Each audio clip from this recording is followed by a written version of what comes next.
Bonjour à tous et bienvenue dans Practice Time et aujourd'hui on a rendez-vous à Limeil-Brévannes où nous allons cogner de la balle jaune. Attention, on parle pas de tennis aujourd'hui, on parle bel et bien de softball. Mais aujourd'hui ce n'est pas moi pour cet épisode qui va m'en charger, c'est Alex qui est avec nous. Alors Alex, comment tu le sens ? Je suis plutôt pessimiste parce qu'il faut savoir qu'à la base softball, baseball, tout ça là c'est des sports américains.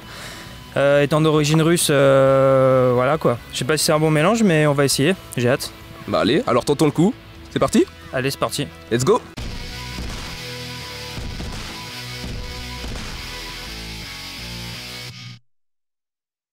C'est quoi le softball, tout simplement? Alors au niveau des règles, on a 3 bases. Et le but, c'est de faire le tour des bases et de revenir toucher l'endroit dont on est parti au départ. Ça, le plus de fois possible et de le faire une fois de plus que l'adversaire pour gagner le match. Il se déroule du coup en plusieurs manches successivement, une fois en attaque, une fois en défense, après avoir effectué 3 retraits. On parle beaucoup du baseball et un peu moins du softball. C'est quoi la différence entre les deux sports?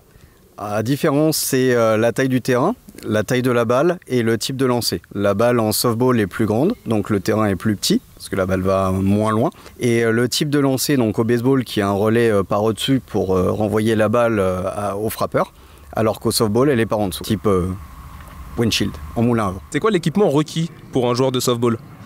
Alors il y a plusieurs types de pratiques, mais on va dire que pour la plus courante, c'est pour le frappeur une batte et un casque de protection. Pour la défense, un gant pour rattraper la balle, au contraire du cricket qui ne se rattrape qu'avec les mains. Et le catcher, lui, a une protection complète, donc avec une grille, un plastron et des jambières de protection. Vaut mieux également penser à une casquette, ça peut être utile pour se protéger du soleil en plein match. Et quels sont les différents postes au softball? Alors les différents postes, il y en a plusieurs. En défense, il y a donc le lanceur, le receveur. Première base, deuxième base, troisième base, le shortstop ou arrêt court en français. Et il y a 3 champs extérieurs donc pour attraper les balles longues et opposés à un frappeur. Un sport où chaque joueur a un rôle important, mais il y a un poste qui amène plus de responsabilité, celui de lanceur. Mais alors quel est son but? Dans un premier temps, on demandera au lanceur de lancer une balle dans la zone. Pourquoi? Pour faire jouer.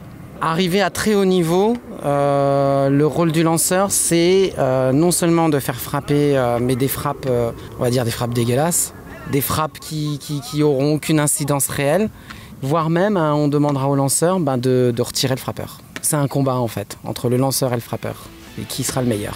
Donc ok, l'objectif pour le lanceur est de viser la dite zone, mais qu'est-ce que c'est que cette zone? La zone de strike en softball, elle est définie par un volume qui est matérialisé au sol dans un premier temps par un marbre qui a la forme d'un diamant. En hauteur, elle se situe en dessous des genoux et légèrement un petit peu en dessous des aisselles. Et en largeur, la largeur de ce diamant. C'est-à-dire que toute balle lancée dans cette zone-là est considérée comme une prise ou un strike. Toutes les balles qui sont hors de cette zone sont appelées balles. Et ce sont des mauvaises balles. Donc le frappeur, lorsqu'il voit arriver la balle dans cette zone, dans la zone de strike, son objectif c'est de toucher la balle, de la frapper.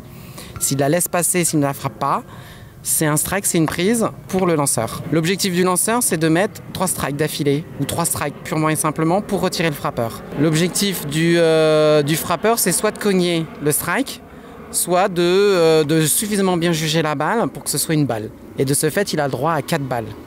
S'il a ces 4 balles, il peut aller en première base facilement. Une affaire de vitesse et de précision donc. Bon, et pour l'instant, quelles sont les impressions de notre petit Alex? C'est pas mal, on court beaucoup. Moi c'est vrai que ça me rappelle un atelier qu'on avait fait au collège. Et franchement c'est marrant, faut avoir des réflexes. Et puis au final on apprend à bien lancer. Et on croit que c'est simple, mais pas tant que ça au final. Non, et puis c'est marrant quoi, avec le gant et tout, t'es vraiment à l'américaine quoi. En plus les gens ils sont habillés un peu à l'américaine, franchement c'est rigolo à regarder et à jouer quoi. Donc là on se croirait en Californie en fait. Tu vois, avec le soleil couchant, tout ça là, après, on dirait tu vas monter dans une Ford Mustang et boire une bière quoi. Il y a un délire comme ça quoi. Bon ok, pour la Mustang et la bière, on repassera, mais au moins l'atmosphère y est. Autre point important de ce sport à souligner, c'est l'un des rares sports co qui se joue aussi en mixte. Non mais c'est vrai que la mixité est une part importante du sport, et notamment par le slow pitch, donc qui est une pratique plus accessible avec un lancer, on va dire en cloche, pour donner beaucoup de rythme et beaucoup de jeu, qui se joue à égalité homme-femme. Donc il y a 5 femmes sur le terrain, 5 hommes et tout est mixte sur le terrain. Ça donne un aspect compétition mais en même temps familier, donc c'est assez sympa à jouer. Il y a 2 types de sports dans un même sport en fait. Ouais, c'est tout à fait ça.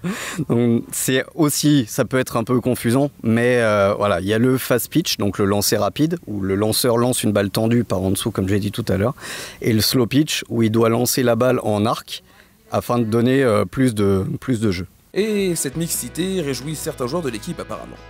C'est un des rares sports qui sont mixtes, donc je pense que c'est quand même quelque chose de pas mal de pouvoir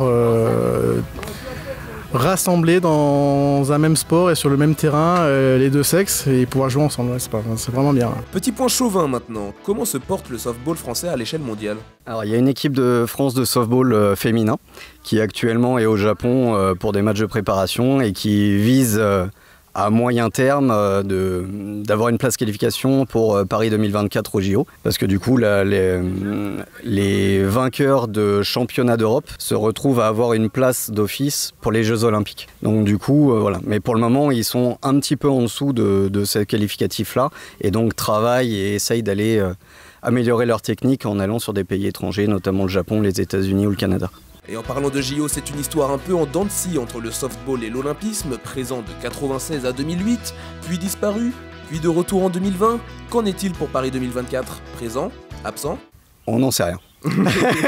On n'en sait rien. Ce qu'on sait, c'est qu'à Tokyo, ça y sera, à Los Angeles, ça y sera, et que Paris est au milieu. Donc du coup, ça donne quand même une bonne chance, enfin on va dire un fort espoir d'avoir quelque chose. Maintenant, les fédérations, la Fédération internationale de baseball softball pousse pour avoir cette opportunité-là sur Paris et qui permettrait sur 3 Olympiades d'avoir le sport un peu, on va dire, installé dans l'Olympiade. Espérons qu'il soit de la partie à Paris dans ce cas. En tout cas, le softball est un sport qui compte de plus en plus d'adeptes, alors si vous voulez vous aussi cogner de la balle jaune, faites comme Alex et lancez-vous. Bon, alors conclusion, qu'est-ce que t'en as pensé de tout ça? Franchement, c'était super cool, je me suis éclaté. L'entraînement est vraiment très accessible et en fait le sport en lui-même est très accessible. Surtout que dans le club, là, c'était simple, tout était segmenté, tu commences pas à pas et en un entraînement, j'ai l'impression que tu fais un vrai entraînement et tu explores tout le sport en fait et non, franchement c'était cool. Alors vous savez ce qu'il vous reste à faire si jamais vous voulez essayer le softball, hein, vous avez plein de clubs à proximité, alors n'hésitez pas à essayer. C'est là-dessus que ce Practice Time se termine, merci à vous de l'avoir suivi. Nous on se retrouve pour découvrir un nouveau sport, hein. On ne sait pas encore lequel mais vous allez le découvrir avec nous et puis on se dit à bientôt pour un nouveau Practice Time. Salut!